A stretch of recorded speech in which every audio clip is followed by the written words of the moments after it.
So I read JSA, The Golden Age by James Robinson and Paul Smith, I believe, and I really like that miniseries. It came out in 1993, and it's about, as the title suggests, the golden age of the JSA. Now, I haven't read a lot of JSA books. Like I've read um, some stuff where Black Adam was part of the group. I think that was Jeff Johns, and I think that's about it.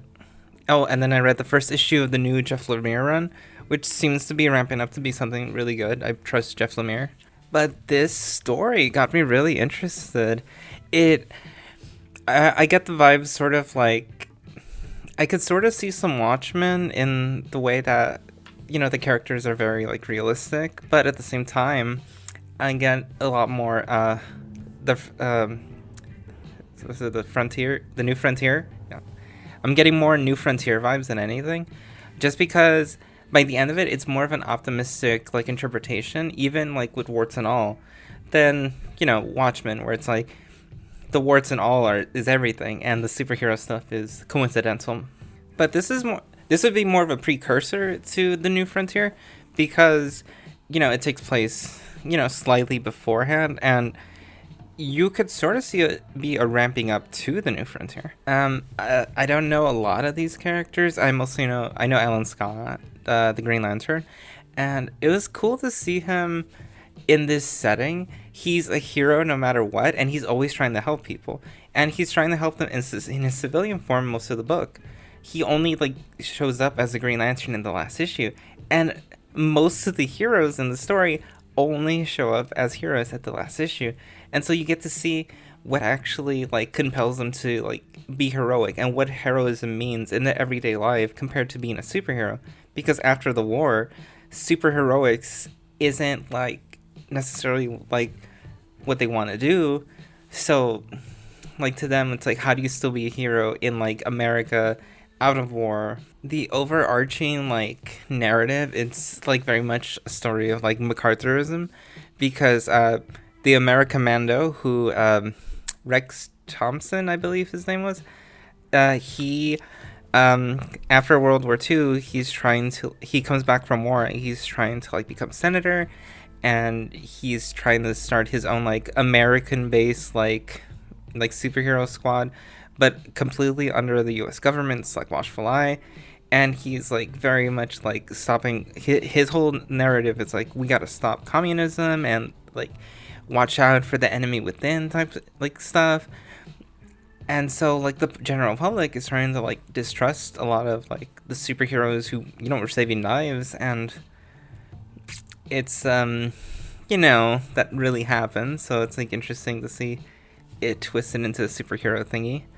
And he uses people's like patriotism, like misguided patriotism, to like corrupt like a lot of people. He corrupts like this the Dinah kid, like one of the like the kid's sidekicks of one of the people who died in World War II, and Johnny Thunder and the Atom, and all the way till the end, characters like that are shown like they believe the Kool-Aid, you know what I mean? Like they believe like everything that was fed to them up until like completely 100%. There's no shadow of a doubt that like, oh, you were wrong, and then they switch sides by the end of it. But it takes a lot for some people to get over the fact like, oh no, I'm wrong, everything I was fighting for was wrong. And it's really messed up that for some people it takes that much to change their attitudes, and that's what happens with the Atom and Johnny Thunder, like I just said. But yeah, the first three issues, again, it's setting up like these heroes trying to adapt to their new life. Many of them like get into very human vices to like deal with it. So I see the Hour Man, he delves into addiction. He gets addicted to the miracle pills that give him his hour powers. The Tarantula, alcoholism. Robot Man completely detached from like the realities of like being human. So it's easy to get him to join with the whole like witch hunt stuff. We're following Johnny Quick most of it, and he just delves into his work, and he's trying to do this documentary about superheroes from the 40s, and he goes around meeting different like heroes and different friends of his, and most of them it's like they're having really shitty lives, him including, because he divorces from his wife Joan, who marries a tarantula, the alcoholic, and she just becomes like a stay-at-home wife essentially, with like no thing to do in her life. And that type of like, I don't want to say neglect, that type of indifference to the world around them is what actually leads to the American Commando to like get a foothold in America and become the senator and like get so much support. And so by the end of it, like the heel turn is that like he turns out to be the bad guy. Issue 3, things do take a turn because okay, so up until issue 3, we were finding the Manhunter being hunted, ironically, as he says, by a bunch of thugs from the government. And he's like, who are these people? Why are they hunting me? And he has amnesia, so he doesn't know what's going on. He's just trying to escape, and he gets some help from America Commando's like former sidekick. I forget his name at the moment. Eventually, they go to Hawkman, and Hawkman uses Egyptian hypnosis, I guess. And we find out the truth. So the truth was that Rex Thompson, the American Commando, was killed many years ago during the war, and his mind was replaced with the Ultra Humanite, who I remember because of Justice League Unlimited, and a famous like actress from the 30s was also kidnapped, and her brain also replaced with Adolf Hitler's. So yeah, and Rex Thompson saw all this go down, and now after that he got bonked in the head and didn't know what was going on. So he's been on the run since then, trying to tell people the truth, but he doesn't even know the truth because he got mind bonked. And issue 3, we find out this, most of the heroes find out, and now they have to figure out what to do about that. See, the big trouble with all that is also that in the ensuing time, Hitler's mind was put into essentially Superman's body. Not the actual Superman, it's a Dyna Kid's mind, and they were able to make a invincible superhuman. And that's how like we get into the last issue. So now this small squad of characters have to figure out like what are they supposed to do about Hitler essentially in Superman's body. And the last issue is very different than everything else beforehand. It's like mostly action, but this action is really beautifully illustrated, and so many characters die. Like, yeah, this is not canon to the main continuity because you see so many characters die. The first person to die was Miss America because Roboman kills her, and then so many people who you've been like rooting for. Captain Triumph, who was like being like haunted by the ghost of his brother the whole time since issue 1, sacrifices himself without his powers. You know, he dies as a human, which is what he wanted to do, and in front of the love of his life, which, you know, really sucks. Johnny Thunder is so stuck on the idea that he is right and that he could not be wrong, that the fucking Thunder Spirit Genie just disappears in the sky so that he's powerless. So many people have their little moments in this last issue, and I really like it because it's built up throughout, and it's so satisfying once they like appear and they do their part in trying to take down like Hitler, and then Manhunter gets his own thing about like taking down Rex Thompson after like he's been hunted for years by this dude. This dude killed his best friend, and now he is back to being himself. He's the Manhunter, and he like kills him. It's like, yeah, get your revenge. And oh, it's so cinematic. So like I would say like the late 90s is where a lot of people say it's like, oh, this is the time where comics get cinematic with stuff like, The Authority and like other Mark Millar shit that I can't remember right now, Wanted. And, but I feel like when you see stuff like this, like with this quality of like art, it's like, to me, like this is cinematic. You can see scenes like this within superhero media now. When Johnny Quick activates his powers and starts taking on the dude in the air, like, I don't know, to me that's a scene that I could see in a Marvel movie.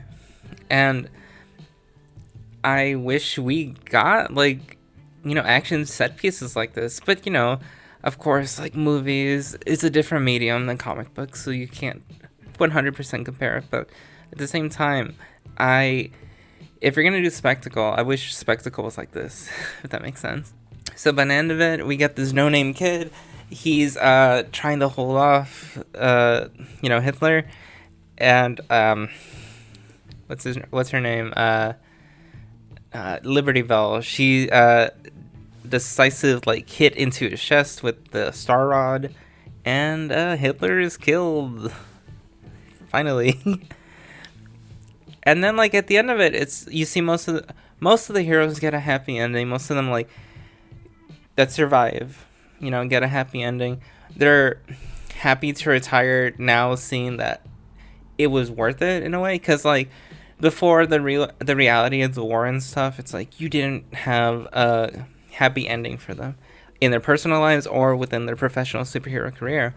But now they could, like, go out on top, essentially, and welcome the new, like, age of superheroes, because this is the end of the golden age, essentially, and the new heroes are gonna take up the mantle. That kid at the end, he turns out to be Captain Comet, who, it's an interesting choice to use Captain Comet. I like him in Rand Thanagar War. I liked him in Kingdom Come. He's not the biggest character, but it's cool. It's like, oh, young Captain Comet, cool. It feels like a scene that would have been enhanced if it was a more known superhero. Like, it could have been like, I don't know, a young Clark Kent or something. But at the same time, I feel the fact that we didn't get the big three, the Trinity and all that, kind of lets these heroes do their own thing. Because I feel if they were there, it would overshadow what's going on a little too much. So it's nice to just get a little nod to, the original Justice League minus Wonder Woman at the end there. Okay, I'm back. Okay, so a time jump happened. You can tell time has passed because I am wearing a different shirt. I went to get tea because I'm sort of getting over a cold, so but I had some more thoughts. So the last thoughts I had about this was the thing that this story made me realize is why I like DC's legacy characters a little more than Marvel's legacy characters. So, like, legacy characters in DC are a bigger deal because there's an actual legacy. So a lot of Marvel's, like, legacy, begins in the Silver Age. Like, everything kind of starts around there. But DC has a long history of characters that go way back. They have Superman, they have Batman, Wonder Woman, all that stuff, all the way from World War II. Not to say, like, Marvel doesn't have it, but it's, contained to, like, Namor, the Human Torch, Captain America, and it seems like that history isn't as big of a deal as DC. Like, the cornerstone of DC is the fact that, there was heroes in the 40s and stuff. That's why when New 52 happened and you got rid of a lot of them, like, it was a big deal. And that's why in Doomsday Clock, it was a bigger deal that they were back. It was a huge thing that it turns out Dr. Manhattan stopped all that from happening. So reading the story, like, it contextualizes that a little better. The fact that these heroes were, like, very human. They may be in such a, like, godly, otherworldly spot, like, in the whole mythology of DC, but they were human characters. And so it makes sense when they get succeeded by, like the new Flash, the new Green Lantern, or whatever, that those characters would also be very human, but at the same time, they have such a place in their heart for those older characters. Barry Allen's favorite superhero was the Flash and stuff like that. And it helps the legacy continue on in a way that you don't really see that put into the forefront a lot of times in modern, books a lot of the time. And yeah, I had to put that in there. I had a few final thoughts, and that was about it. I'm making this book seem like grander than it was, but at the same time, it's like a very human exploration of very big characters and ideas. And, sometimes it's all story has to be. And for what it is, it's a very good book. Wow, my second final thoughts on the same story. Also, check my link tree in the bottom. I make art, so if you want to buy some prints, I make prints. I have Blue Sky now, so if you want to hear me blab on about whatever the fuck. TikToks, where I make TikToks and all that other stuff. Just take a look. Oh, and Patreon. We got a Patreon. I don't know what to use Patreon for exactly yet, but I was thinking like, art that I can't post anywhere else, and behind the scenes stuff, I guess. That'd be cool. I don't know. Yeah, but thank you once again, Randy. Here, link tree there. Oh my gosh. Sorry. Goodbye.